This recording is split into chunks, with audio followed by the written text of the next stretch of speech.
Nouvelle édition de Viva Événement, bonsoir à tous et bienvenue. Tout de suite, les principaux titres. Aucun projet de l'État ne motive les bailleurs de fonds dans l'Union européenne. Les précisions dans quelques instants. Énergie, l'électricité chère mais inefficace est un luxe que 80% des ménages malgaches ne peuvent jouir. Nous en parlerons dans cette édition. 200 policiers de la circulation formés pour être plus performants, d'autant plus que les problèmes de la circulation persistent dans la capitale depuis des années. Actualité internationale, un Français de 55 ans pris en otage par les djihadistes en représailles des frappes françaises en Irak. L'organisation de l'État islamique menace de l'exécuter d'ici 24 heures. Nous en saurons plus dans un instant.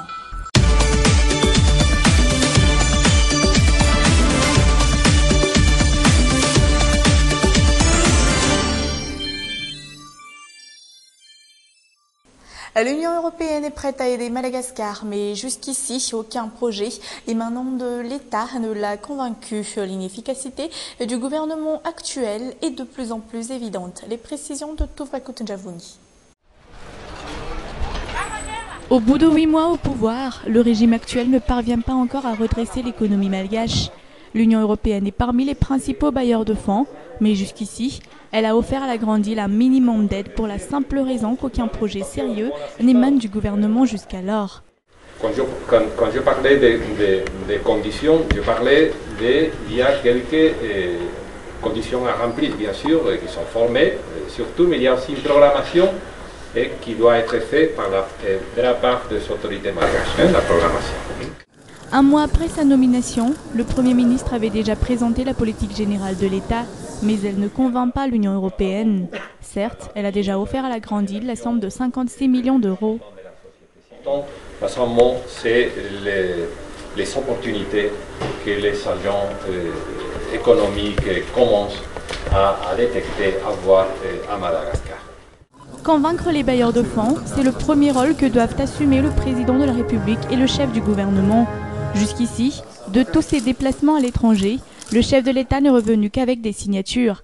Ces déclarations de l'ambassadeur de l'Union européenne prouvent encore une fois l'inefficacité du régime actuel en l'espace de 8 mois au pouvoir.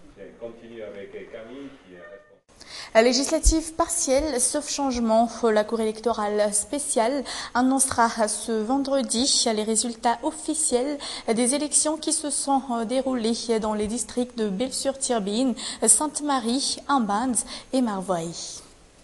Et comme je vous le disais en titre, Madagascar vit avec un sérieux problème en termes d'énergie depuis plusieurs années. Et pour preuve, inefficace, cher et à petite échelle, l'électricité est un service rare et demeure un luxe pour la plupart des Malagasy.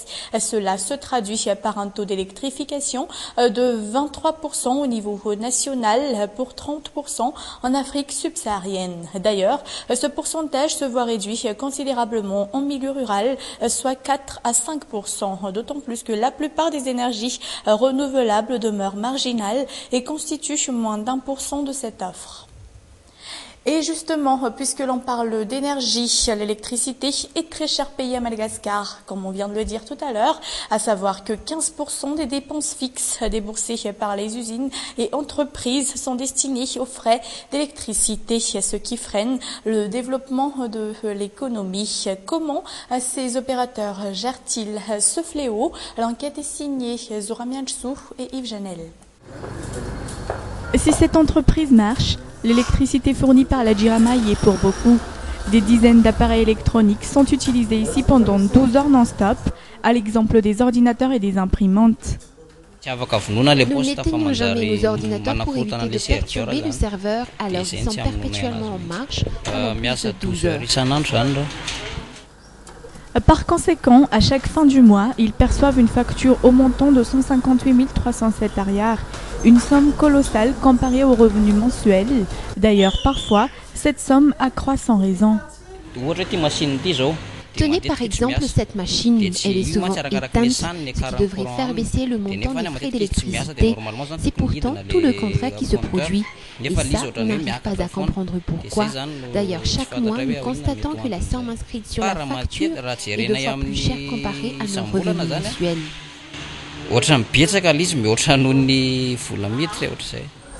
Ce qui affecte donc de toute évidence le chiffre d'affaires de cette entreprise. L'électricité fournie par la Jirama est trop chère, en plus des autres dépenses en sus auxquelles elle doit faire face. Alors séduire la clientèle est le seul moyen d'y remédier. Sur une toute autre forme d'actualité, nous allons parler de l'ordre des journalistes. La commission électorale est stricte dans la préparation des élections qui définira les membres du bureau d'administration.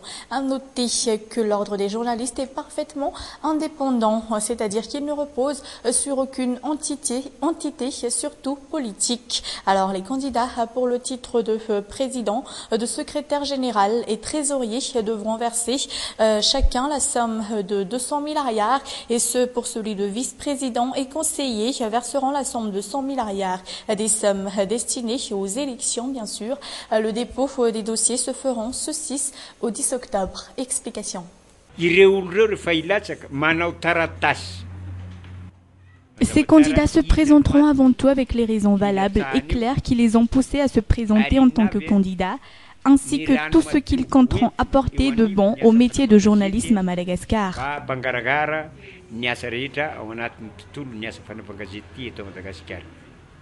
Voilà en ce qui concerne l'ordre des journalistes, mais 200 policiers de la circulation bénéficieront d'une formation spécialisée à compter d'aujourd'hui jusqu'au 13 octobre prochain. Une formation qui vise à renforcer leur performance dans la gestion de la circulation dans la capitale. Les précisions d'Anna Moriel sur les images de Tovrakot Njavouni.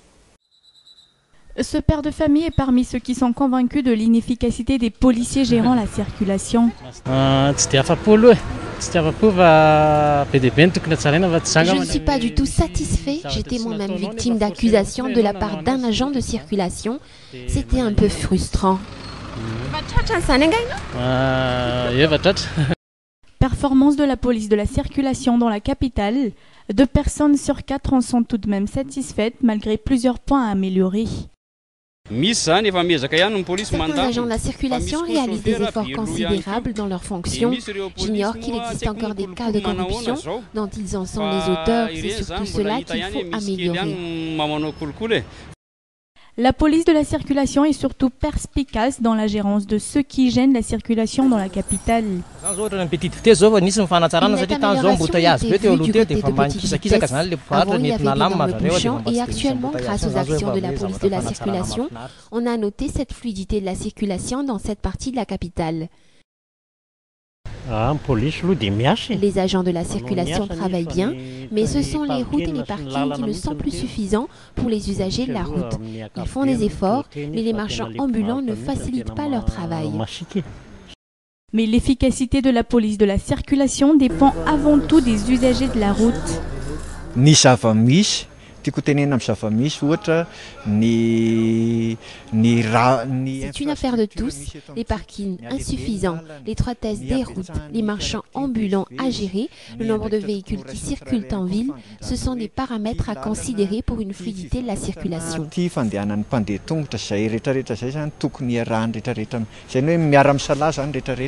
Un atelier portant sur la formation des policiers de la circulation a été entamé ce jour et ne prendra fin que ce 13 octobre.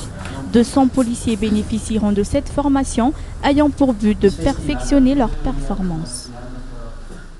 Fin de cette édition, merci à tous de votre attention. Prochain rendez-vous demain à la même heure. Excellente soirée en notre compagnie. Au revoir.